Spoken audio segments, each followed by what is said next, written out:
siis seda aeglast valssi asuvad tantsima. Lisaks siis on selle aastasel Kuldkingal veel selline väikene muudatus, et esmakordselt tantsitakse ka nii-öelda võistlus ja tänavu on valitud Viinivalsi karikas ja Rumba karikas, kus siis on osavõtt ka kõigil avatud ja seal kohtunikud hindavad tavalise võrdlemise printsiibil ehk paarid reastatakse kohtade alusel.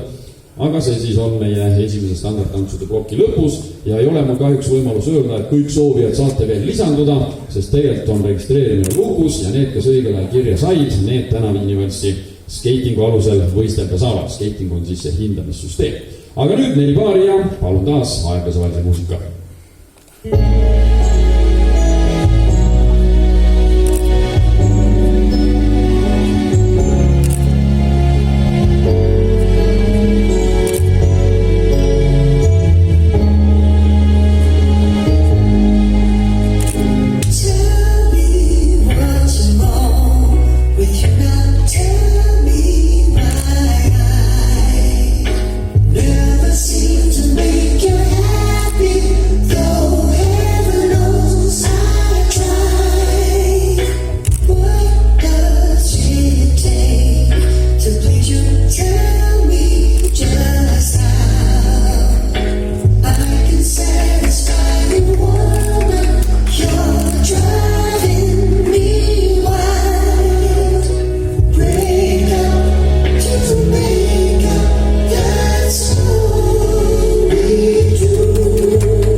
Suur tänu teile ilusa aeglase valsi eest.